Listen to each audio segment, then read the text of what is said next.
The NFL is the big league of the football world where players come down to the playing fields to show who's the best. But a lot more shady stuff goes on outside the playing field, which is what we want to focus on today. We'll be talking about Jordan Love being placed on the COVID-19 list and other NFL news. Now, without any further setback, let's start today's video. First up, Jordan Love gets put on the COVID list. Jordan Love, the backup quarterback of the Green Bay Packers, had been taking most of the practice reps of the midweek as Aaron Rodgers is resting due to the fractured pinky toe that he's had to deal with. Unfortunately, Jordan Love has now been placed on the COVID reserve list on Monday. When the team returned from their bye week, they made the announcement about Jordan Love being placed on the reserve list. Jordan claims he is vaccinated and would have been part of the players to be tested after their week off. Things have been pretty slow for Love as he has taken only one game snap since his November 7th start against the Kansas City Chiefs, which was missed by Aaron Rodgers as he was placed on the COVID list. On November 21st, Rodgers went to get treatment on his pinky toe during halftime after a kneel-down play against the Vikings. Jordan Love, the backup quarterback, had to handle all the starting quarterback practice duties in preparation for the game against the Rams, which took place on November 28th. The Packers, though, have placed Jordan Love on the reserve COVID-19 list. Backup quarterback is on record as saying he's vaccinated, so per NFL rules, if he's negative with COVID tests, 2 of them, asymptomatic,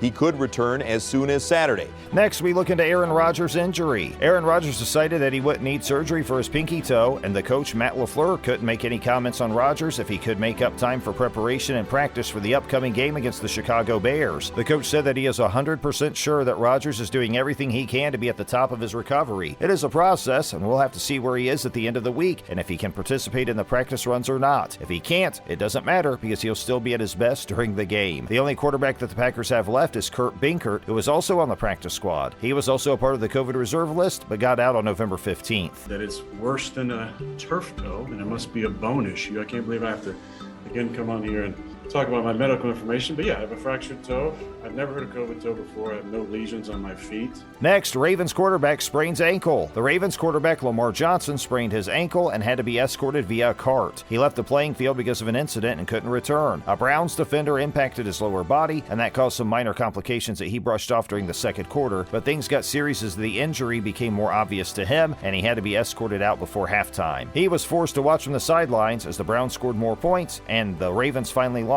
24-22 to the Browns. The coach, John Harbaugh, commented in an interview that Jackson had suffered a sprained ankle and will be assessed further on Monday to determine how severe the injury really is and if he can perform practice games and make a full recovery in time. The backup quarterback Tyler Huntley played a full 3 quarters for Baltimore, which was trailing 10-0 at the time he made his entrance into the playing field. Jackson managed to complete all 4 passing attempts for 17 yards, but the offense punted on their first 3 possessions. Huntley managed to complete 27 out of his 38 attempts for 270 yards and also managed to get a touchdown.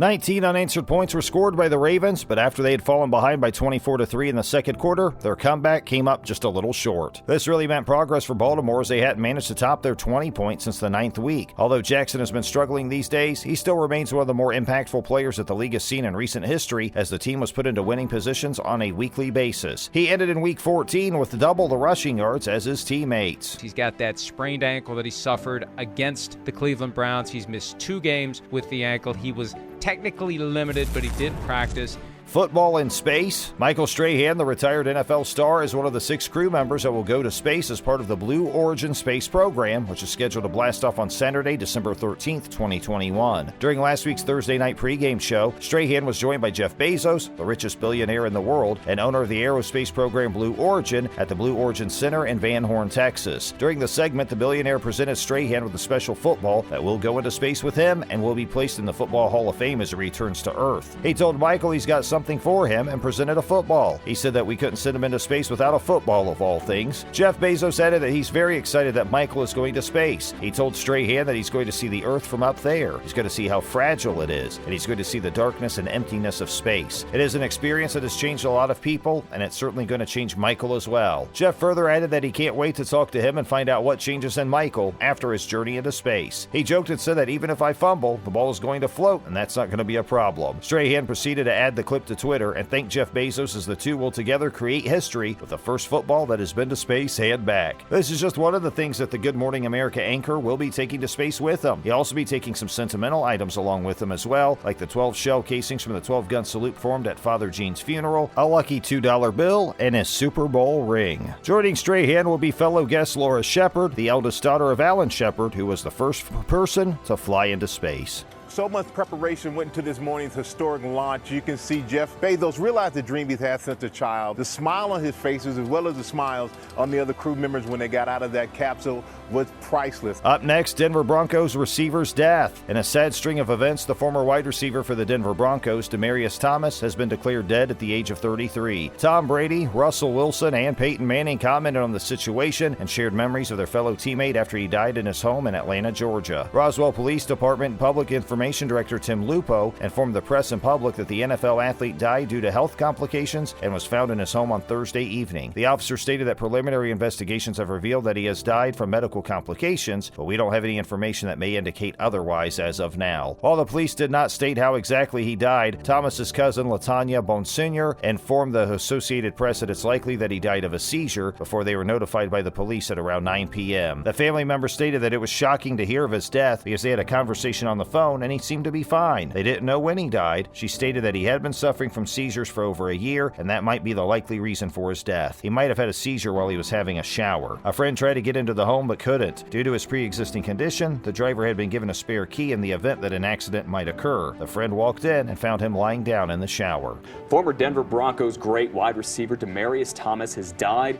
He's just 33 years old. This news was first confirmed tonight by KOA Radio, our news partners there, that this was some kind of a medical issue that Thomas had relating to his car crash here in Denver a few years ago. Thomas's career at a glance. He was the first-round pick for the Broncos in 2010 in the NFL Draft and spent 9 seasons with the team while also playing for a brief time with the Houston Texans and the New York Jets. In his 10-year career in the NFL, Thomas was a 5-time Pro Bowler and had also achieved victory in the Super Bowl 50 with the Broncos. Thomas made his retirement video public in June. In the video, he stated that he's Demaryius Thomas. He finally came to the decision to hang up his title. He stated that he's made the decision to finally retire as a Denver Bronco. He said that he's been done with the NFL and he did well in his time that he spent there. I'm Demaryius Thomas. I finally came to a decision to hang it up. I'm a retired Denver Bronco.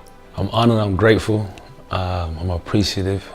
There's so many things I can say. I'm just happy to say I'm done and it did me well. Next, race bias in the NFL. The American Academy of Neuropsychologists claims that there's a race bias going on within the NFL's landmark concussion settlement program. ABC News found a conspiracy at their hands when they uncovered emails and data which suggested that race-based adjustments are being made within the NFL. The cognitive test scores for black players in the NFL were being skewed, so the compensation in regards to head injuries could not be made on the playing field. The AACN acknowledged that there lie fundamental flaws within the NFL that need to be addressed when it comes to race norming and suggested the development of new testing protocols in neuropsychology that don't focus on race as a proxy for the environmental factors that become the basis for inequality. And that's all we have for today. Make sure to like and subscribe. And with that said, tune in next time for more NFL video.